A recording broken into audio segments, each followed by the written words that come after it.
Hey, blockchain explorers. Welcome to Tales from the Blockchain. Today we're diving deep into one of the most infamous scandals in the history of cryptocurrency, the Mt. Gox hack. Before we get into the chaos, let's set the stage. Back in the early 2010s, Bitcoin was still just getting started, and Mt. Gox quickly rose to become the biggest place for users to buy and sell it. Fun fact: the name Mt. Gox originally stood for Magic, the Gathering Online Exchange, because it was first created as a trading platform for playing cards before shifting to Bitcoin. By 2013, Mt. Gox was absolutely dominant, handling over 70% of all Bitcoin trades worldwide. Imagine a single company managing that much of the crypto ecosystem today. That's how central it was. But in February 2014, everything changed when Mt. Gox suspended trading, shut down its website, and filed for bankruptcy protection. The shocking reason? The exchange claimed they had lost around 850,000 bitcoins belonging to both customers and the company itself.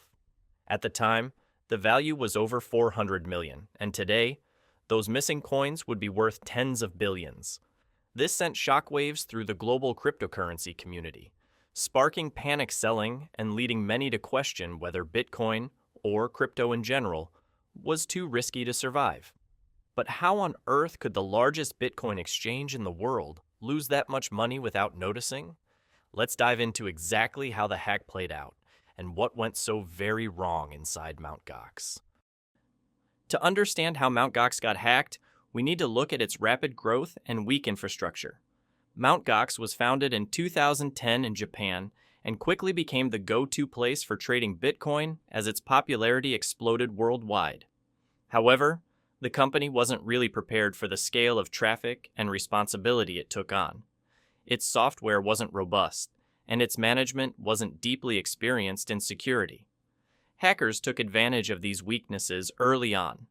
Instead of pulling off a single heist, they quietly siphoned Bitcoin away over a long period without being detected.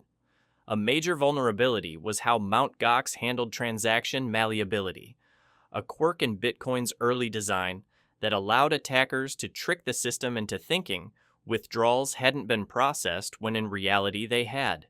Using this bug, coins were drained bit by bit until massive sums were completely gone.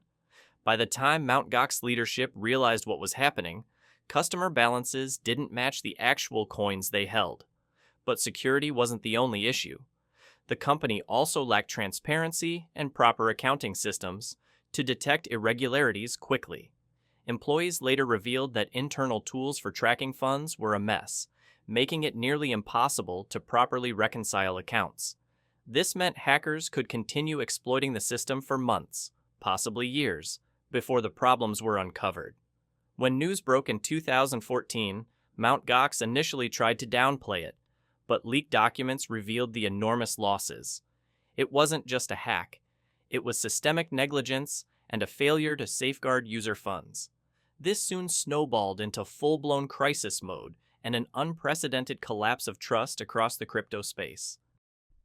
The fallout from the Mt. Gox hack was enormous. Bitcoin's market price at the time dropped by more than half, tanking from over $1,000 down to the $400 range almost overnight. Many people labeled the collapse as the end of Bitcoin itself, calling it a failed experiment. Even mainstream media ran headlines predicting crypto's demise. But for thousands of Mt. Gox users, this wasn't just about market prices, it was about losing their personal savings.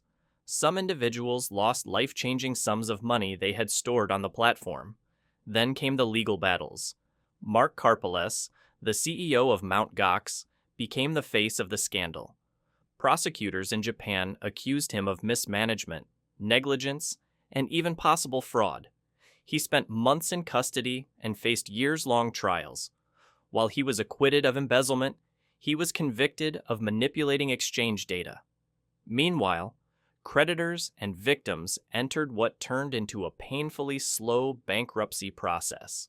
For nearly a decade, many have waited to recover even a portion of their lost funds, and the process is ongoing to this day. Beyond that, global regulators suddenly took notice. Governments and financial authorities who had previously ignored Bitcoin now realized it could no longer fly under the radar. Rules for exchanges became stricter, with requirements for secure custody solutions, reporting obligations, and compliance procedures. On the crypto side, new security best practices emerged, such as cold storage wallets, multi-signature protections, and proof of reserve audits. Startups realized they could not afford to operate with amateur management or sloppy practices. In a strange way, this disaster forced the entire ecosystem to grow up quickly, even though it came at a painful human and financial cost.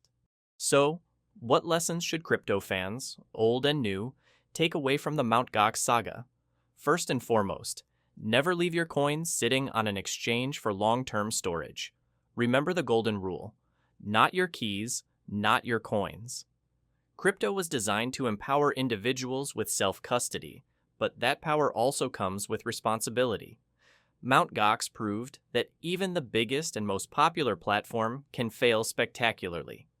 Another lesson is the importance of transparency and accountability. Many exchanges today publish audits or proof of reserves to show that customer funds are truly held in secure wallets. That's a direct response to the secrecy and poor accounting at Mt. Gox. For newer investors, the story is also a reminder to do your homework. Don't automatically trust hype or market leaders just because they're dominant at the time. Remember, Mt. Gox was trusted with the majority of Bitcoin trades in existence, and it still collapsed. Finally, we should recognize that while the Mt. Gox hack devastated early crypto adoption, it also paved the way for positive change. Security practices improved, regulations were refined, and today's exchanges, while still not perfect, are far more advanced than those of the early 2010s. Crypto still has risks, and the Wild West mentality hasn't vanished completely.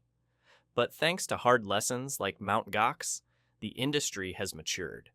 As you continue exploring blockchain, keep in mind that history doesn't repeat exactly, but it often rhymes. Stay cautious, stay curious, and always make security your top priority. Thanks for joining Tales from the Blockchain. If you enjoyed this breakdown, don't forget to like, subscribe, and share. Until next time, stay safe on your crypto journey and subscribe for more Tales from the Blockchain.